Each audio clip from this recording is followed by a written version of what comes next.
Hello hi అందరికీ నమస్కారం. My name is Ram. Welcome to my report YouTube channel. ఈరోజు నటుడు శివాజీ చేసిన వ్యాఖ్యలు అంటే ఆడవాళ్ళ యొక్క వస్త్రాలంకరణ మీద నటుడు శివాజీ చేసిన వ్యాఖ్యల్లో అనసూయ గారు ఎంటర్ అయ్యారు. దాని తర్వాత ఆ గొడవ చిలికి గాలివాన అయింది. ఈరోజు దాని మీద శాటిలైట్ ఛానల్లో కానీ సోషల్ మీడియాలో కానీ రచ్చ అయితే మొదలుపెట్టింది. అలాగే నేషనల్ మీడియాలో కూడా దీని మీద ఇష్యూ అయితే నడుస్తుంది.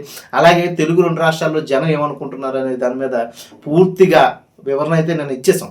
బట్ ఈరోజు దీంట్లోకి కొత్తగా మెగా ఫ్యామిలీ నుండి ఆంధ్రప్రదేశ్ ఎమ్మెల్సీ అయిన నాగేంద్రబాబు గారు ఎంటర్ అయ్యి ఏ విధంగా మాట్లాడుతున్నారు, దీని మీద నెట్టింట్లో జనం ఏమనుకుంటున్నారు అంటే నెట్టింట్లో అంటే ఇప్పుడు తెలుగు రెండు రాష్ట్రాల్లో ఉన్న జనమే నెట్టింట్లో కూడా ఉంటుంది కదా, వీళ్ళు ఏ విధంగా స్పందిస్తున్నారు నాగేంద్రబాబు గారి యొక్క వ్యాఖ్యల్ని అనే దాని మీద పూర్తి వివరణ ఇవ్వడానికి వచ్చేసానండి.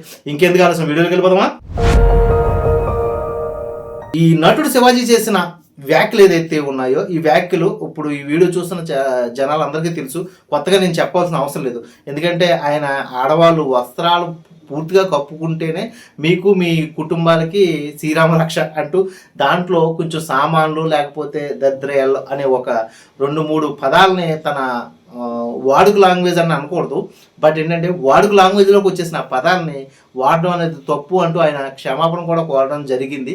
దీని మీద చాలామంది నటుడు శివాజీకి సపోర్ట్ ఇస్తున్న తరుణంలో దీని మీద కొంతమంది శాటిలైట్ జర్నలిస్టులు మైక్ పట్టుకెళ్ళి అనసూయ గారి చేతిలో పెట్టారు. అనసూయ గారు దీని మీద స్పందిస్తూ ఓకే, నటుడు శివాజీ చేసిన వ్యాఖ్యలు నేనైతే వ్యతిరేకిస్తున్నాను. ఎందుకంటే ఆడవాళ్ళు ఎటువంటి డ్రెస్సులు వేసుకోవాలని నటుడు శివాజీ ఎవరు చెప్పడానికి, ఓకే ఇలా మాట్లాడితే మాత్రం ఖచ్చితంగా నేను వ్యతిరేకిస్తాననేసి ఆవిడ మాట్లాడారు. దీని మీద నెట్టింట్లో అయితే చర్చ జరిగింది, అలాగే డిబేట్స్ కూడా జరుగుతున్నాయి. దీంట్లో 99% లేకపోతే 100% నటుడు శివాజీగా సపోర్టెడ్గా అయితే వీడియోలే చేశారు. ఓకే, జనమందరూ కూడా నటుడు శివాజీగా సపోర్టెడ్గా మాట్లాడారు. ఒక అనసూయ గారికి మాత్రం సెలబ్రిటీస్, సినిమా సెలబ్రిటీస్ ఎవరైతే ఉన్నారో వాళ్ళు అనసూయ గారు సపోర్ట్ ఇస్తున్నట్టుగా మాట్లాడలేదు, కానీ తమ ఒక్క భావ వ్యక్తీకరణ మాత్రం ప్రకటించుకున్నారు. అందులో చిన్మయ్య గారు ఉన్నారు, హెబ్బా పటేల్ గారు ఉన్నారు, పాయల్ రాజ్పుత్ గారు ఉన్నారు, అలా చెప్పుకుంటూ పోతే చాలామంది ఆడవాళ్ళు, రమేష్ శ్రీ గారు లాంటి వాళ్ళు కూడా ఉన్నారు. వీళ్ళందరూ కూడా ఏ విధంగా చెప్పాలి అంటే నెట్టింట్లో వీళ్ళ మీద వచ్చిన కామెంట్స్ ఏంటంటే, మేము సినిమా హీరోయిన్ని, సినిమా యాక్టర్స్ని ఆరాధిస్తాం, అందులో సౌందర్య గారిని మా ఇంట్లో మనిషికి ఆరాధిస్తాం, అదే సిల్క్ స్మిత గారిని మేము నైటు ఒక బూతు బొమ్మగానే చూస్తాం తప్ప ఆవిడ్ని మా ఇంట్లో పెట్టుకుని పూజించాం. అలాంటి క్యారెక్టర్స్ ఈరోజు నెట్టింట్లోకి లేకపోతే మీడియా ముందుకు వచ్చి మాట్లాడుతున్నాయి అంటూ ఇండైరెక్ట్గా అనసూయ గారిని లేకపోతే లైక్ రమేష్ శ్రీ గారిని, హెబ్బా పటేల్ గారిని, పాయల్ రాజ్పుత్ గారిని అయితే మాట్లాడుతున్నారు. దీంట్లో నిధి అగర్వాల్ గారు కూడా ఉన్నారు. ఎందుకంటే అసలు గొడవ స్టార్ట్ అయింది నిధి అగర్వాల్ గారు మీద. అయితే ఈ విషయం మీకు అర్థమయ్యే తరుణంలో ఇందులోకి కొత్తగా మెగా ఫ్యామిలీ నుండి ఆంధ్రప్రదేశ్ ఎమ్మెల్సీ గారైన కొలిదల నాగబాబు గారు ఎంటర్ అయ్యారు. ఈయన ఒక వీడియో పెడుతూ ఆయన ఆ వీడియోలో ఏం చెప్తున్నారంటే, నటుడు శివాజీ నా టార్గెట్ కాదు, కానీ నటుడు శివాజీ చేసిన వ్యాఖ్యలు ఏదైతే ఉన్నాయో దీని మీద నేను స్పందిస్తూ నటుడు శివాజీ ఎవరు చెప్పడానికి, ఆడవాళ్ళు ఇటువంటి డ్రెస్ వేసుకోవాలి, ఆడవాళ్ళు ఇలాగే ఉండాలి అంటూ ఆయన అయితే తీవ్రంగా స్పందించారు. అలాగే ఆడవాళ్ళకి కొత్తగా ఒక పిలుపు ఇచ్చారు. ఆ పిలుపు ఏంటంటే ఆడవాళ్ళందరూ కలిపి మొత్తం బయటకు వచ్చి ఫైట్ చేయాలి. గతంలో ఇలాగే కొంతమంది ప్రముఖులు అంటే సినిమా ఇండస్ట్రీలో ఉన్న పెద్దలు ఇలా మాట్లాడితే నేను వ్యతిరేకించాను అంటూ ఆయన గుర్తు చేసుకున్నారు. ఆ ప్రముఖులు ఎవరో కాదండి, మురళీమోహన్ గారు, ఎస్పి బాలసుబ్రహ్మణ్యం గారు, బాలకృష్ణ గారు. ఇంక మీకు అర్థమైపోయి ఉండాలి.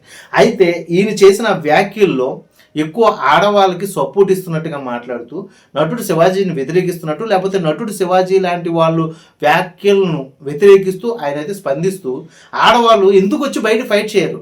ఇప్పుడు ఈ జనం అందరూ కూడా ఎక్కువ టీవీలో కనిపించి నటుడు శివాజీకి సపోర్ట్ ఇస్తున్న ఆడవాళ్ళందరూ కూడా సమాజానికి భయపడి అలాంటి మాట్లాడుతున్నారు. కానీ నిజంగా ఆడవాళ్ళకి స్వచ్ఛంద హక్కు ఉంటే ఖచ్చితంగా బయటకు వచ్చి శివాజీని కొట్టి చంపేస్తారు అనే విధంగా ఆయన మాట్లాడడం మొదలుపెట్టారు.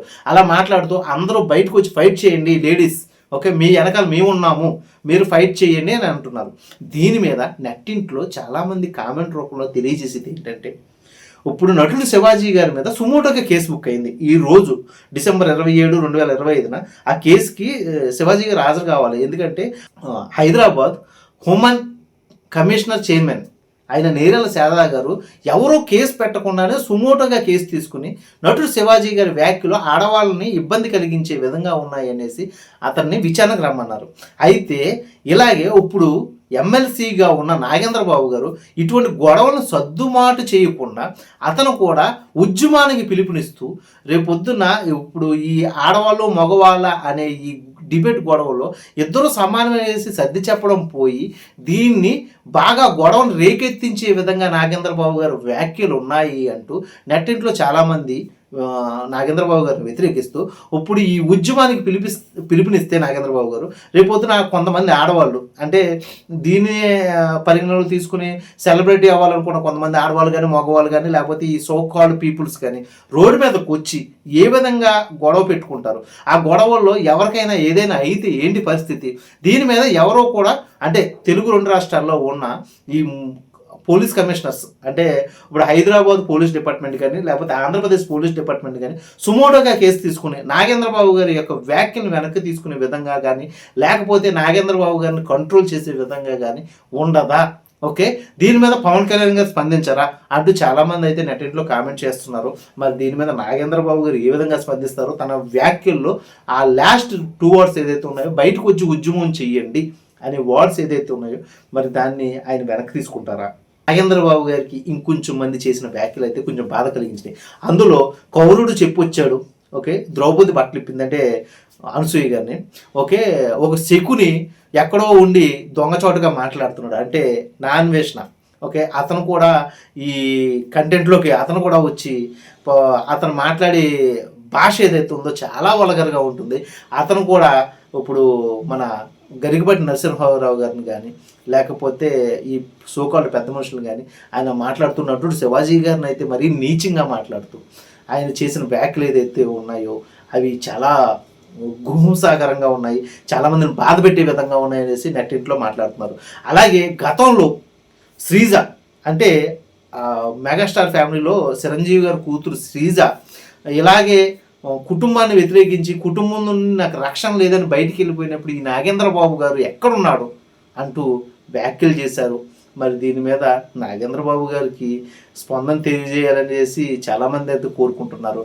ఇందులో పవన్ కళ్యాణ్ గారు కానీ చిరంజీవి గారు కానీ సినిమా పరంగా చూస్తే సినిమాలో వాళ్ళ యొక్క ఇతివృత్తాంతం ఎక్కడైనా సినిమాలో కొన్ని సీన్స్ అంటే ఠాగూర్లో చిరంజీవి గారు శ్రేయ వేసుకున్న వస్త్రాలంకరణ మీద కొంచెం హాస్యాస్పదంగానే మాట్లాడతారు. అలాగే పవన్ కళ్యాణ్ గారు జలసా సినిమాలో ఇలియానా మీద వస్త్రాలంకరణ మీద ఒక డైలాగ్ అయితే చెప్పి కొంచెం హాస్యాస్పదంగా ఉంటుంది. ఇటువంటి విషయాల్లో మీరు అప్పుడు ఎందుకు స్పందించలేదు, ఇప్పుడే ఎందుకు స్పందిస్తున్నారు అంటూ నెట్టింట్లో చాలామంది కామెంట్ చేస్తున్నారు. ఏదేమైనా కానీ ఒక ఎమ్మెల్సీగా ఉన్న నాగేంద్రబాబు గారు ఇటువంటి సమయంలో ఇటువంటి తరుణంలో ఇరువురు వర్గాలని పెద్ద మనిషిగా కూర్చొని సాల్వ్ చేయవలసింది పోయి ఇలాంటి వ్యాఖ్యలు చేయడం ఎంతవరకు సబబు అనేసి ఇప్పుడు మీడియాలో చర్చ అయితే జరుగుతుంది. దీని మీద మరి నాగేంద్రబాబు గారు ఏ విధంగా స్పందిస్తారు అనే దాని మీద ఈ డిబేట్ ఈ యొక్క వీడియో యొక్క పూర్తి వివరణ అండి. ఈ వీడియో మీకు అర్థమైనట్లయితే, ఈ వీడియో కనుక మీకు నచ్చినట్లయితే please like, share and subscribe అండి. ఇలాంటి కొత్త వీడియోలు చేయడానికి నన్ను కొంచెం మీరు ఖచ్చితంగా సబ్స్క్రైబ్ చేసుకోవాలండి. ఇప్పుడు దాకా మీరు చూస్తున్నారు కానీ వీడియో సబ్స్క్రైబ్ చేసుకోవట్లేదు. Please like, share and subscribe అండి.